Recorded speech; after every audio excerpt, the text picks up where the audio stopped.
I'd like to give you a small analogy that will help you understand this issue. Why are hearts sealed, or why is that mentioned in the Quran?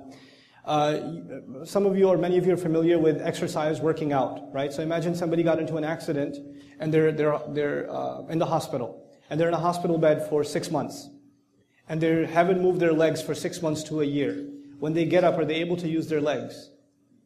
No, probably they tip over like that.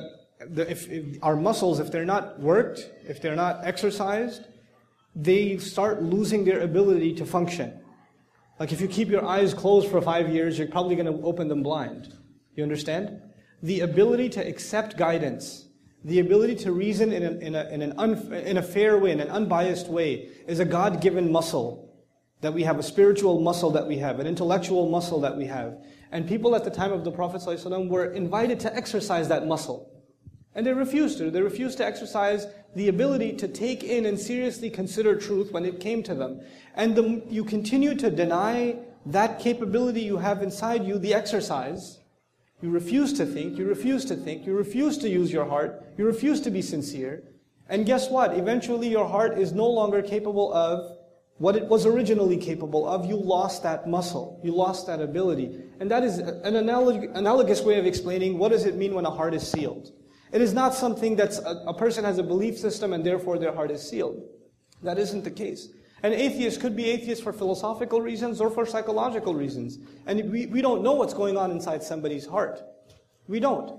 As a matter of fact, on this issue, whose heart is sealed and whose is not sealed, my favorite example in the Quran is that of the worst character probably mentioned in the Quran, who even shaitan would probably want an autograph, Fir'aun, okay? I mean, declares himself God, the Pharaoh, for those of you who aren't familiar with Arabic, the Pharaoh, declares himself God, committer of massive genocide, all kinds of, hedonism, ego, pride, you name it. You name the vice, he's got it. You name the vice, he's got it. And yet when Moses is sent to him, alayhi salam, to speak to him, he's supposed to not judge what's in his heart. And he's told, قُلْ هَلْ لَكَ إِلَىٰ أَن تَزَكَّى. Is there anything left in you? You might want to cleanse yourself. Maybe you want to become a good person now. Maybe even you can change. Killer of babies.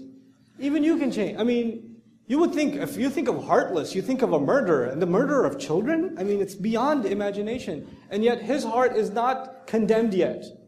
Even he's given the opportunity. So the idea of hearts being sealed, the final bit on this answer, the idea of people's hearts being sealed is not something you and I have privy to. We do not have access to know whose heart is sealed and whose isn't. And thank God for that. We don't. And using that term and that label, carelessly is actually blasphemous in my opinion. Allah speaks from the position of master, and He can say about a person's heart what He can. I can't say that because I'm not God. He is. He can talk like that. Just because He speaks with authority doesn't give me the same authority. It actually helps me recognize His authority even more. So when He is angry with a group of people, that doesn't translate into you should be angry at them. You have to understand this point. And I know I should move on, but this point needs to be understood. For instance, and please, if there are Christians in the audience, with all due respect, God is actually extremely angry at the idea that a son be attributed to Him in Islamic faith. This is something that offends Him in our revelation.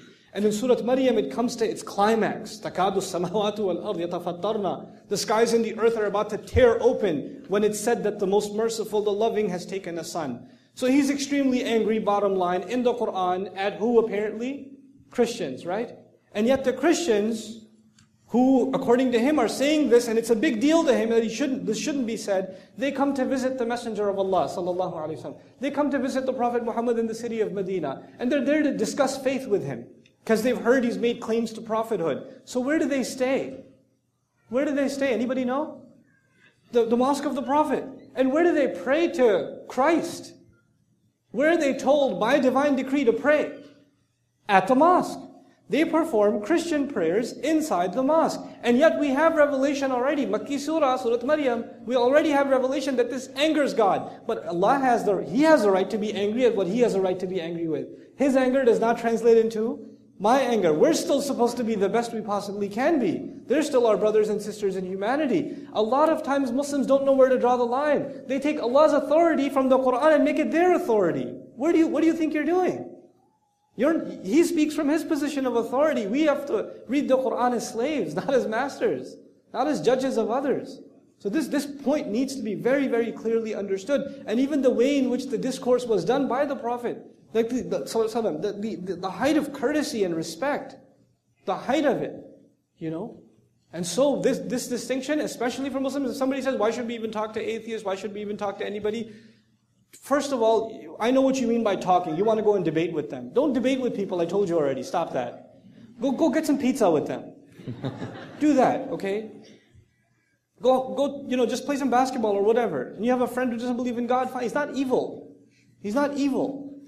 He doesn't have two invisible horns on the side and a tail in the back and a pitchfork or whatever. It's just because he's an atheist, he's a human being. He's a dignified human being. Every human being has dignity.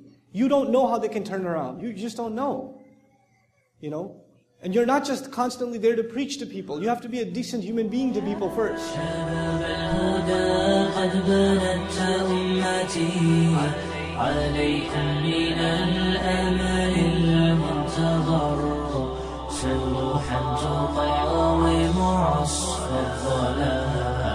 وتهزأ بالفسق النظر